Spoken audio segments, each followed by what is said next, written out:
Okay, friends.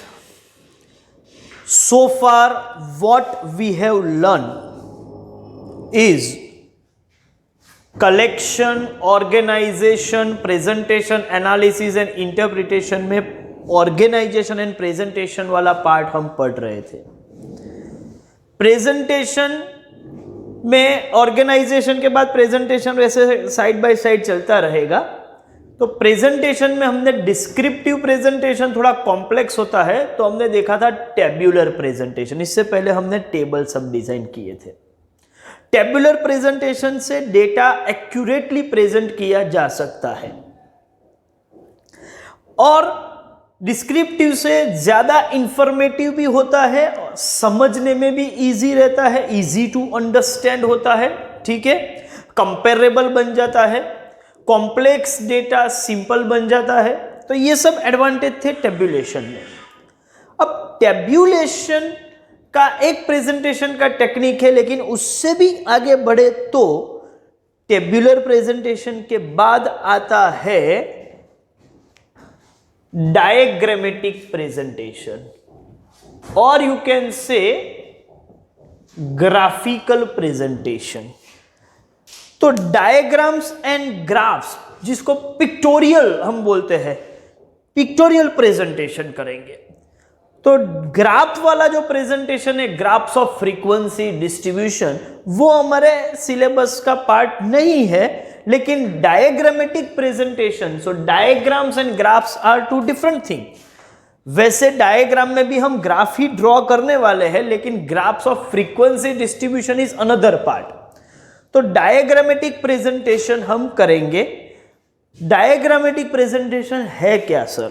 किसी भी चीज को आप डायग्राम या पिक्चर के पैटर्न से प्रेजेंट करें तो उसको हम बोलते हैं डायग्रामेटिक प्रेजेंटेशन। देखो, ये काफी जरूरी होता है। कोई मैसेज क्विकली पास करना हो, लॉन्ग लास्टिंग रखना हो, इसका इंपैक्ट ज्यादा देना है, कुछ इंफॉर्मेशन इजीली रीडर को समझ आ जाए, क्विकली समझ में आ जाए, ऐसे प्रेजेंट करना हो तो डायग्राम्स काफी यूजफुल है। ऐसा बोला जाता है कि 1000 वर्ड्स जो काम नहीं कर सकते वो एक डायग्राम कर सकता है। जैसे कि कोई छोटा बच्चा हो जिसको पढ़ाने के लिए हम सबसे पहले डायग्राम्स का यूज करते हैं, पिक्चर्स का यूज करते हैं। मैं उसको बताऊं कि एक ऐसा बहुत अच्छा पक्षी है, ठीक है, जिसके पंख होते हैं, या फिर वो समझ के चलो कि उसकी ब्लू कलर के पंख होते हैं और फीदर्स भी होते हैं, ठीक है। जब वो फीदर्स को बड़ा करता है तो ऐसे लगता है कि वो ऐसे क्या बोलते हो कि वो अच्छी तरीके से वो डांस कर रहा होता है। तो ये सब मैं कितना भी बोलूं उसको समझ में नहीं आएगा मैं किसकी बात कर रहा हूं। एक्चुअली मैं बात कर रहा हूं पीकॉक की। तो उसको मैं ऐसा बर्ड है इतना बोलूं, उससे बेटर है कि मैं उसका पिक्चर बता दूं कि देखो इसको पीकॉक बोलते हैं, इस तरीके का काम करता है, ये बहुत अच्छा बर्ड है, नेशनल बर्ड है। तो जो डिस्क्रिप्शन आप 1000 वर्ड्स में करते हो, ठीक है, वो जितना इफेक्टिव नहीं होता या जितना इंपैक्टफुल नहीं होता, उससे ज्यादा एक फोटो हो जाता है। तो पिक्चर के माध्यम से, उसके मीडिया से आप बहुत अच्छी तरीके से इंफॉर्मेशन कन्वे कर सकते हो। तो प्रेजेंटेशन का ये काफी इंपॉर्टेंट आप बोलो कि मीडियम है या टूल है। तो आज हम वो टूल पढ़ने वाले हैं, उसमें भी डायग्रामेटिक प्रेजेंटेशन करेंगे। डायग्रामेटिक प्रेजेंटेशन जो है वो 2 तरीके के होंगे, लेकिन मैं वैसे तीसरा तरीका भी है। तो वो कौन से टाइप के डायग्राम है वो देखने से पहले डायग्राम का प्रेजेंटेशन करने से क्या एडवांटेज हो सकता है वो समझ लेते हैं। सबसे पहले मैं आपको बताऊं कि इस तरीके का प्रेजेंटेशन अट्रैक्टिव होता है। मतलब प्रेजेंटेशन आप डायग्राम से करो तो डिस्क्रिप्टिव लिखा हुआ हो या टेबल बनाया हो, उससे ज्यादा अट्रैक्शन रहता है। उसको देखने का, उसको डायग्राम को देखने का लोगों को ज्यादा मजा आता है वो टेबल वेबल या डिस्क्रिप्शन पढ़ने से कंपैरिजन के साथ। देखो तो ये अट्रैक्टिव है।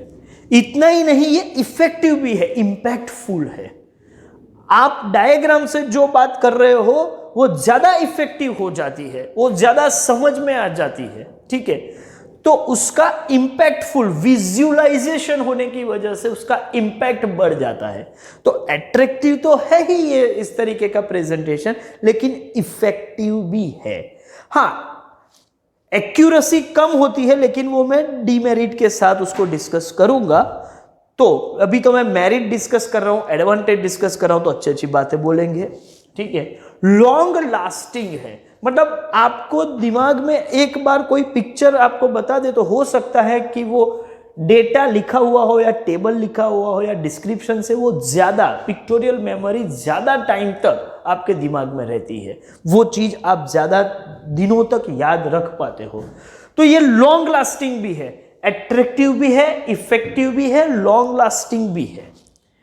और simple, clear and concise manner में, बहुत ज्यादा नहीं, कंसाइज मैनर में सिंपल और क्लियर वे से आप मैसेज पास कर सकते हो।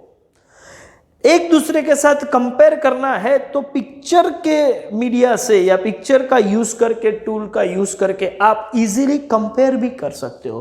तो कंपैरिजन इजी हो जाता है, टाइम सेविंग है, कई कुछ चीजें समझाने का बहुत टाइम जाता है, पिक्चर दिखाने से इजीली समझ में आ जाता है, क्विकली समझ में आ जाता है, तो वो टाइम सेविंग भी है।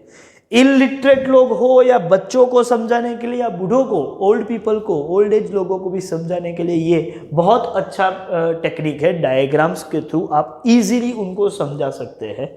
बिजनेस एडवर्टाइजमेंट या ट्रेड एडवर्टाइजमेंट में ये काफ़ी यूजफुल है, क्योंकि एडवर्टाइज आपको छोटी रखनी है, ठीक है। आप पूरे सीरियल नहीं बनाते एडवर्टाइज डिजाइन करने में, ठीक है। 2 या 3 मिनट का भी बहुत कम होता है, 20-25 सेकेंड में आपको पूरा इंफॉर्मेशन, पूरी डिटेल्स आपको प्रोडक्ट की दे देनी है।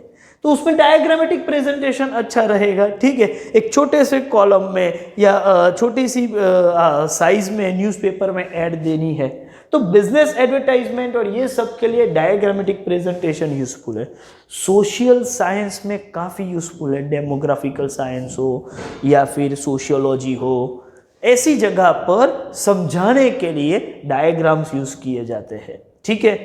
और कोई सोशल कैंपेन आप कर रहे हो किसी रिफॉर्म का, जैसे कि आपको मालूम है कि भाई लोगों को बोला जाए कि आप लोग नशा मत कीजिए, नशा मुक्ति अभियान गवर्नमेंट, तो वो कितना भी लिखेगा समझ, लेकिन ऐसे पिक्चर बनाएंगे कि जो नशा कर रहा है, ठीक है, वो सिगरेट पी रहा है या टोबैको कंज्यूम कर रहा है, तो उसको कैसे कैंसर होते, ऐसे ऐसे आप उसके मुंह वाले कुछ फोटोज देते थे, ठीक है। तो वो देख के और उसे ऐसे हम क्रॉस करेंगे कि आप इसको छोड़ दो, बाकी के सब, तो इसकी इम्पैक्ट होती है। तो ऐसे सोशल रिफॉर्म्स के लिए, इस तरीके का कैंपेन करने के लिए डायग्रामेटिक प्रेजेंटेशन काफी यूजफुल है। और इसमें कोई लैंग्वेज मेरे किसी को पता नहीं है, कोई पढ़ना नहीं जानता, इलिटरेट है, लैंग्वेज नहीं जानता, फिर भी वो पिक्चर देख के तो समझ जाएगा कि क्या मैसेज पास हो रहा है। तो ये सब डायग्राम के एडवांटेज है। हाँ, कुछ डिसएडवांटेज है, जैसे कि डेटा उतना एक्यूरेटली आप प्रेजेंट नहीं कर सकते जितना टेबुलर फॉर्म में प्रेजेंट करते हो, तो एक्यूरेसी के साथ कॉम्प्रोमाइज होती है डायग्रामेटिक प्रेजेंटेशन करने में। तो ये एक बहुत बड़ा ड्रॉबैक है। हर बार प्रॉपर डायग्राम मिले किसी मैसेज के लिए या किसी डेटा के लिए, ऐसा जरूरी नहीं है। तो हर चीज के लिए डायग्राम अवेलेबल हो ऐसा जरूरी नहीं है, कभी कभी ना भी हो, ऐसा हो सकता है, ठीक है। तो मेरिट्स डीमेरिट्स अपने हिसाब से आगे बढ़ते रहेंगे, हमको तो डायग्राम्स पढ़ने हैं। तो डायग्राम्स कितने टाइप्स के हैं, तो उसको हम बोलेंगे टाइप्स ऑफ डायग्राम। तो वैसे कई सारे पैटर्न के डायग्राम है, लेकिन हमें 3 पैटर्न के ही डायग्राम पढ़ने हैं। एक है 1 डायमेंशनल डायग्राम, एक है 2 डायमेंशनल डायग्राम और एक है पिक्टोग्राम। तो 1 डायमेंशनल, 2 डायमेंशनल एंड पिक्टोग्राम, ये 3 कैटेगरी है। फिर 1 डायमेंशनल डायग्राम में भी आपको 4 डायग्राम पढ़ने हैं। तो 1 डायमेंशनल में 4 पढ़ेंगे, 2 डायमेंशनल में 2 डायग्राम हम पढ़ने वाले हैं और एक पिक्टोग्राम पढ़ेंगे, ठीक है। तो पिक्टोरियल डायग्राम एक पढ़ेंगे। तो वैसे देखा जाए तो इतने टाइप्स में 1 डायग्राम में सबसे पहले मैं पढ़ाने वाला हूं बार डायग्राम। ओके, सभी डायग्राम का ये पूरा टाइप्स का चार्ट हम 1 बाय 1 ऐसे एक एक करके पढ़ते हुए आगे बढ़ेंगे और चार्ट बनाते जाएंगे, ठीक है। तो टाइप्स ऑफ डायग्राम में पहले 1 डायमेंशन मतलब एक ही डायमेंशन का यूज करके एक ही फिनोमेना को कंसीडर करके आपने डायग्राम डिजाइन किया होगा, उसको हम बोलेंगे 1 डायमेंशनल डायग्राम। और उसमें सबसे बेसिक जो है, ठीक है, वो है बार डायग्राम और जिसको आप बोलते हो सिंपल बार डायग्राम। सिंपल बार डायग्राम, सिंपल क्या है, क्यों सिंपल है, सिंपल ना हो तो कैसा होता है, वो दूसरा बार डायग्राम पढ़ेंगे तो ही पता चलेगा। अभी हम सिंपल बार डायग्राम के लिए काम करने वाले हैं। तो नेक्स्ट वीडियो लेक्चर में सिंपल बार डायग्राम क्या है, ठीक है, वो भी देखेंगे और उसका एक क्वेश्चन भी सॉल्व करेंगे। Thank you very much.